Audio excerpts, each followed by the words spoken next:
Good morning all. ഇപ്പൊ നമ്മൾ ഇന്നത്തെ ഇതുവരെയുള്ള ക്ലാസ്സുകളിൽ പഠിച്ചുകൊണ്ടിരിക്കുന്നത് സ്റ്റാക്ക് എന്ന് പറയുന്ന കോൺസെപ്റ്റ് ആണ്. അപ്പൊ ഇന്നത്തെ ക്ലാസ്സിൽ നമ്മൾ പഠിക്കുന്നത് സ്റ്റാക്കില് പുഷ് ഓപ്പറേഷൻ ആണ്. സ്റ്റാക്ക് നമുക്കറിയാം, സ്റ്റാക്കിൽ രണ്ടു തരം ഓപ്പറേഷൻ ആണ് ഉള്ളത്, പുഷും പോപ്പും. ഇത് രണ്ടും നമ്മൾ കഴിഞ്ഞ ക്ലാസ്സിൽ ജസ്റ്റ് ഒന്ന് പറഞ്ഞതാണ്. അപ്പൊ ഇന്നത്തെ ക്ലാസ്സിൽ നമ്മൾ പുഷ് എന്നുള്ള സ്റ്റാക്കിന്റെ ഓപ്പറേഷനെ വിശദമായി പഠിക്കുകയാണ്. ഓക്കെ, ഇവിടെ നമ്മൾ സ്റ്റാക്കില് നമ്മൾ പഠിച്ചു രണ്ട് ഓപ്പറേഷൻ ആണുള്ളത്, പോപ്പും പുഷും അല്ലേ. പുഷ് ഓപ്പറേഷൻ എന്ന് പറയുന്നത് it is the process of inserting a new item into the stack. സ്റ്റാക്കിലേക്ക് പുതിയ ഐറ്റം ഇൻസർട്ട് ചെയ്യുന്ന ഓപ്പറേഷനെയാണ് നമ്മൾ പുഷ് ഓപ്പറേഷൻ എന്ന് പറയുന്നത്.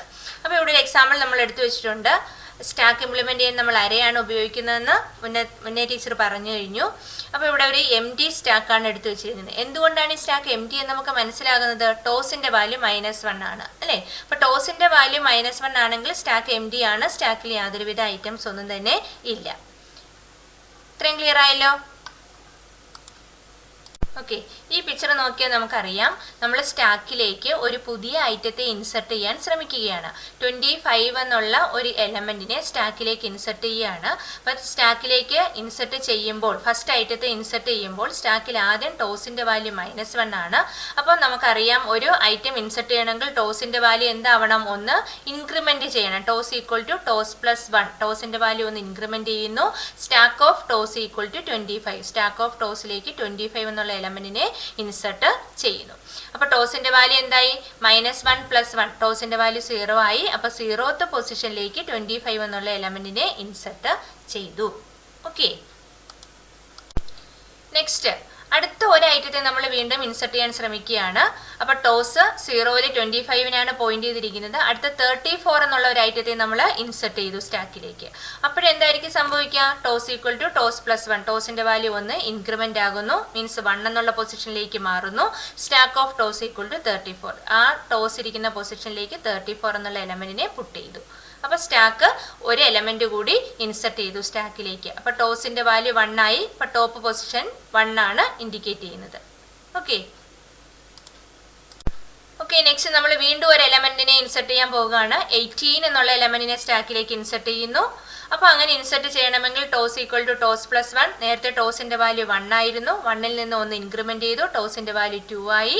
അപ്പൊ stack of tos equal to 18.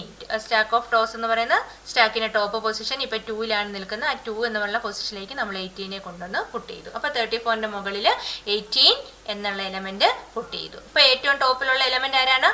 ഇപ്പൊ നിലവിൽ 18 ആണ്. ഓക്കെ, നെക്സ്റ്റ് അടുത്തൊരു എലമെന്റിനെ ഇൻസർട്ട് ചെയ്യാണ്. 56 എന്നുള്ള എലമെന്റിനെ നമ്മൾ കൊണ്ടുവന്ന് ഇൻസർട്ട് ചെയ്യാണ്. അങ്ങനെ 56നെ ഇൻസർട്ട് ചെയ്യണമെങ്കിൽ ടോസിന്റെ വാല്യൂ 1 കൂടണം. നേരത്തെ ടോസിന്റെ വാല്യൂ 2ലാണ് ഇരുന്നത്. 2ൽ നിന്ന് നമ്മൾ 1 ഇൻക്രിമെന്റ് ചെയ്യുന്നു. അപ്പൊ ടോസിന്റെ വാല്യൂ 3ലേക്ക് മാറുന്നു. അപ്പൊ stack of tos equal to 56 എന്ന് കൊടുക്കുമ്പോൾ ടോസ് ഇരിക്കുന്ന വാല്യൂ എത്രയാണ്? 3rd പൊസിഷനിലാണ്. ആ 3rd പൊസിഷനിലേക്ക് 56 ഇൻസർട്ട് ആകുന്നു. അപ്പൊ ടോസ് ഉള്ള വാല്യൂ ആണ് ടോപ്പ് പൊസിഷൻ കാണിക്കുന്നത്.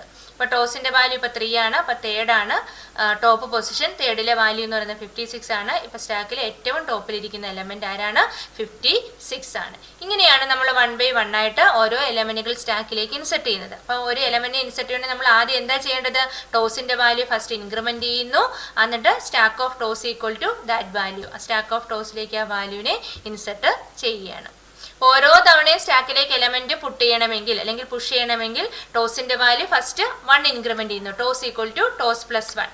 Stack of tos equal to that element. ഇങ്ങനെ നമ്മൾ ചെയ്തുകൊണ്ടിരുന്നാൽ മതി. ഓക്കെ, അപ്പൊ ഇതൊന്നും കൂടെ ഒന്ന് ടീച്ചർ കൺക്ലൂഡ് ചെയ്ത് പറയാം. ഫസ്റ്റ് പിക്ചർ കാണിച്ചിരിക്കുന്നത് ഒരു എം ടി സ്റ്റാക്കാണ്. അപ്പൊ ടോസിന്റെ വാല്യൂ -1 ആണ്. അപ്പൊ അതുകൊണ്ട് സ്റ്റാക്കിൽ എലമെന്റുകൾ ഒന്നും തന്നെ ഇല്ല, എം ടി സ്റ്റാക്കാണ്. സെക്കൻഡ് പൊസിഷനിലേക്ക് വരുമ്പോൾ നമുക്കറിയാം ടോസിന്റെ വാല്യൂ 1 ഇൻക്രിമെന്റ് ചെയ്തിരിക്കുന്നു. 25 എന്നുള്ള ഒരു എലമെന്റ് നമ്മൾ സ്റ്റാക്കിലേക്ക് പുഷ് ചെയ്തു അല്ലേ. അപ്പൊ സ്റ്റാക്കിലേക്ക് പുതിയ എലമെന്റിനെ പുഷ് ചെയ്യാൻ വേണ്ടി ടോസിന്റെ വാല്യൂ 1 ഇൻക്രിമെന്റ് ചെയ്തു. ആ പൊസിഷനിലേക്ക് 25നെ ഇൻസർട്ട് ചെയ്തു. വീണ്ടും സ്റ്റാക്കിലേക്ക് അടുത്ത 34 എന്നുള്ള എലമെന്റിനെ കൊണ്ടുവയ്ക്കുന്നതിന് വേണ്ടി ടോസിന്റെ വാല്യൂ വീണ്ടും 1 കൂടുന്നു. ഓക്കെ, 1 എന്നുള്ള പൊസിഷനിലേക്ക് 34നെ ഇൻസർട്ട് ചെയ്യുന്നു.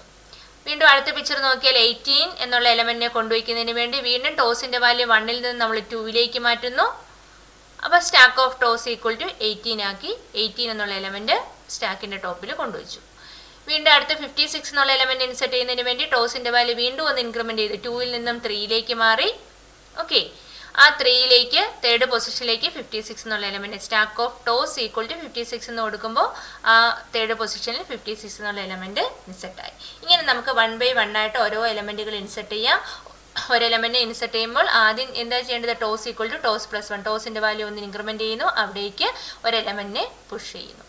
ഇങ്ങനെ നമുക്ക് ഇവിടുത്തെ നമ്മുടെ എക്സാമ്പിൾ നോക്കിക്കഴിഞ്ഞാൽ 0 to 9 വരെയുള്ള എലമെന്റുകളെ നമുക്ക് ഇതുപോലെ ഇൻസെർട്ട് ചെയ്യാം. ഇനി 9-ൽ എത്തിക്കഴിഞ്ഞു, മീൻസ് സ്റ്റാക്ക് ഫുള്ളായി. 9 എത്തിക്കഴിഞ്ഞാൽ സ്റ്റാക്കിൽ എല്ലാ എലമെന്റുകളും എത്തി. വീണ്ടും നമ്മൾ അവിടേക്ക് ഒരു എലമെന്റിനെ ഇൻസെർട്ട് ചെയ്യാൻ ശ്രമിക്കുകയാണെങ്കിൽ നമുക്ക് ഇൻസെർട്ട് ചെയ്യാൻ സാധിക്കുമോ? ഇല്ല. സ്റ്റാക്ക് എന്താണ്? ഫുള്ളാണ്. സ്റ്റാക്കിൽ ഫുൾ എലമെന്റ് ഇരിക്കുകയാണ്. ഇപ്പം നമ്മളൊരു ഗ്ലാസ്സിൽ ഫുള്ള് വെള്ളം ഇരിക്കുകയാണ്, അവിടേക്ക് വീണ്ടും നമ്മൾ വെള്ളം ഒഴിക്കുകയാണെങ്കിൽ എന്ത് സംഭവിക്കും? ഓവർഫ്ലോ ആകും അല്ലേ? അതേ സിറ്റുവേഷനാണ്. സ്റ്റാക്ക് ഫുള്ളായി ഇരിക്കുമ്പോൾ നമ്മളൊരു എലമെന്റിനെ ഇൻസെർട്ട് ചെയ്താൽ അവിടെ ഒരു ഇമ്പോസിബിൾ സിറ്റുവേഷൻ എറൈസ് ചെയ്യും. This situation is known as stack overflow. എന്താണ്? Once the stack is full and if we attempt to insert an item, an impossible situation arises. This situation known as stack overflow. അപ്പം നമ്മൾ ഒരു element push ചെയ്യുമ്പോൾ നമ്മൾ എന്ത് check ചെയ്യണം? ആദ്യം stack full ആണോ എന്നുള്ളൊരു കണ്ടീഷൻ ഇവിടെ നമ്മൾ ചെക്ക് ചെയ്യേണ്ടതുണ്ട്. സ്റ്റാക്കിൽ സ്പേസ് ഉണ്ടെങ്കിൽ മാത്രമേ നമുക്ക് എലമെന്റുകളെ പുഷ് ചെയ്യാനായിട്ട് സാധിക്കുകയുള്ളൂ. ഈ കാര്യം നമ്മളൊന്ന് ശ്രദ്ധിക്കണം. ഓക്കെ, ഇനി ടീച്ചർ പറയാൻ പോകുന്നത് പുഷ് എന്നുള്ള ഓപ്പറേഷൻ ഉപയോഗിക്കുന്ന അൽഗോരിതം ആണ്. To perform push operation in a stack. സ്റ്റാക്കിൽ എങ്ങനെയാണ് പുഷ് ഓപ്പറേഷൻ പെർഫോം ചെയ്യാനുള്ള അൽഗോരിതം എഴുതുന്നത്? ഓക്കെ, ഈ അൽഗോരിതത്തിൽ നമ്മൾ ഉപയോഗിച്ചിരിക്കുന്ന കുറച്ച് കാര്യങ്ങളെ കുറിച്ചാണ് ഈ പറഞ്ഞിരിക്കുന്നത്. Consider an array stack of n. ഇവിടെ നമ്മൾ എടുത്തേക്കുന്ന അരേ സ്റ്റാക്ക് എന്നാണ് പേര് കൊടുത്തിരിക്കുന്നത്. Where n is the maximum size of the array. n എന്ന് പറയുന്നത് അരയുടെ മാക്സിമം സൈസ് ആണ്. A variable tos denote top position of the stack. സ്റ്റാക്കിന്റെ ടോപ്പിനെ കാണിക്കുന്നതിന് വേണ്ടി ടോസ് എന്നുള്ളൊരു വേരിയബിൾ നമ്മൾ ഉപയോഗിച്ചിരിക്കുന്നു. Value of the variable VAL is to be added into the stack. ഇപ്പം നമ്മൾ VAL എന്നുള്ള വേരിയബിളിലാണ് ഒരു വാല്യൂ എടുത്ത് വെച്ചിരിക്കുന്നത്. ആ വാല്യൂ ആണ് നമ്മൾ സ്റ്റാക്കിലേക്ക് ഇൻസെർട്ട് ചെയ്യുന്നത്. അപ്പോൾ സ്റ്റാക്കിൽ ഇൻസെർട്ട് ചെയ്യാൻ വേണ്ടി വാല്യൂ സ്റ്റോർ ചെയ്തിരിക്കുന്ന വേരിയബിളാണ് VAL. അപ്പോൾ ഇവിടെ ആരൊക്കെയുണ്ട്? സ്റ്റാക്ക് എന്നുള്ള അരേ എടുത്തിരിക്കുന്നു. n എന്ന് പറയുന്നത് അതിൻ്റെ മാക്സിമം സൈസ് ആണ്. ടോസ് എന്ന് പറയുന്നത് സ്റ്റാക്കിൻ്റെ ടോപ്പ് പൊസിഷനെ ഡിനോട്ട് ചെയ്യാൻ എടുത്തിരിക്കുന്ന വേരിയബിൾ ആണ്. ഇനി വാല്യൂ സ്റ്റോർ ചെയ്യാനായിട്ടുള്ള വേരിയബിൾ ആണ്. വാല്യൂ നമ്മൾ എടുത്ത് വെച്ചിരിക്കുന്ന വേരിയബിൾ ആണ് VAL. ഇനി നമുക്ക് അൽഗോരിതത്തിലേക്ക് പോകാം. ഫസ്റ്റ് ആദ്യമേ ടീച്ചർ പറഞ്ഞു സ്റ്റാക്കിലേക്ക് ഒരു എലമെന്റ് പുഷ് ചെയ്യണമെങ്കിൽ അവിടെ എന്തുണ്ടായിരിക്കണം? സ്പേസ് ഉണ്ടായിരിക്കണം അല്ലേ? അപ്പോൾ സ്റ്റാക്കിൽ സ്പേസ് ഉണ്ടോ എന്ന് ചെക്ക് ചെയ്യണം. സ്റ്റാക്കിൽ സ്പേസ് ഉണ്ടോ എന്ന് ചെക്ക് ചെയ്യാൻ നമുക്ക് ഏത് കണ്ടീഷൻ കൊടുത്താൽ മതി? ടോസിന്റെ വാല്യൂ ലെസ് ദാൻ n ആയാൽ മതി. നമുക്കറിയാം ടോസിന്റെ വാല്യൂ 0 തൊട്ട് n-1 വരെയാണ് മൂവ് ചെയ്യുന്നത്. അപ്പം n എന്നുള്ള അപ്പം 10 എലമെന്റ് ആണ് നമ്മുടെ കയ്യിലുള്ളതെങ്കിൽ സ്റ്റാക്കിന്റെ ടോസ് 0 മുതൽ 9 വരെ മൂവ് ചെയ്യും. 10 ആയി കഴിഞ്ഞാൽ പിന്നെ അവിടെ സ്പേസ് ഇല്ല അല്ലേ? അപ്പം ലെസ് ദാൻ n ആണെങ്കിൽ മാത്രമേ അവിടെ സ്റ്റാക്കിൽ സ്പേസ് ഉള്ളൂ. അപ്പം ടോസ് ലെസ് ദാൻ n എന്ന് നമ്മൾ ചെക്ക് ചെയ്യണം. അത് കഴിഞ്ഞ് എന്താ വേണ്ടത്? ഒരു എലമെന്റ് അങ്ങോട്ടേക്ക് പുഷ് ചെയ്യണമെങ്കിൽ ആദ്യം ടോസിന്റെ വാല്യൂ ടോസ് പ്ലസ് 1 ആക്കണം. ടോസ് ഒന്ന് ഇൻക്രിമെന്റ് ചെയ്യണം. സ്റ്റാക്കിന്റെ ടോപ്പ് പൊസിഷൻ നമ്മൾ ഒന്ന് കൂട്ടി കൊടുക്കണം. അത് കഴിഞ്ഞ് എന്ത് ചെയ്യണം? Stack of tos equal to val. ആ ടോപ്പ് പൊസിഷനിലേക്ക് നമ്മുടെ വാല്യൂവിനെ കൊണ്ടുവന്ന് അസൈൻ ചെയ്യണം അല്ലെങ്കിൽ ഇൻസെർട്ട് ചെയ്യണം. ഓക്കെ, ഇനി എൽസ് എന്ന് പറയുന്നത് ആ ഇഫിൻ്റെ എൽസ് ആണ്. അതായത് ടോസ് ലെസ് ദാൻ n അല്ല എങ്കിൽ, മീൻസ് സ്പേസ് ഇല്ല എങ്കിൽ, നമുക്കറിയാം സ്പേസ് ഇല്ലെങ്കിൽ എന്ത് എററാണ് വരുന്നത്? Stack overflow. Stack overflow means സ്റ്റാക്കിൽ സ്പേസ് ഇല്ല. End if stop. ഇതാണ് സ്റ്റാക്കിന്റെ പുഷ് ഓപ്പറേഷന് വേണ്ടി നമ്മൾ ഉപയോഗിക്കുന്ന അൽഗോരിതം. വളരെ ഈസിയാണ്. ആദ്യം നമ്മൾ എന്താ ഒരു കണ്ടീഷൻ ചെക്ക് ചെയ്യുന്നു, ടോസ് ലെസ് ദാൻ n. എന്തിനാ കണ്ടീഷൻ ചെക്ക് ചെയ്യുന്നത്? സ്റ്റാക്കിൽ സ്പേസ് ഉണ്ടോ ഇല്ലയോ എന്ന് ചെക്ക് ചെയ്യുന്നതിന് വേണ്ടി. അങ്ങനെ സ്പേസ് ഉണ്ടെങ്കിൽ ടോസിന്റെ വാല്യൂ ഒന്ന് ഇൻക്രിമെന്റ് ചെയ്യുന്നു, സ്റ്റാക്ക് ഓഫ് ടോസിലേക്ക് വാല്യൂവിനെ അസൈൻ ചെയ്യുന്നു. ഇനി അങ്ങനെ സ്പേസ് ഇല്ല എങ്കിൽ എൽസ് പാർട്ടിൽ വന്നിട്ട് നമ്മൾ എന്ത് മെസ്സേജ് പ്രിന്റ് ചെയ്യുന്നു? Stack overflow. ഓക്കെ, ഇപ്പൊ ക്ലിയർ ആയല്ലോ?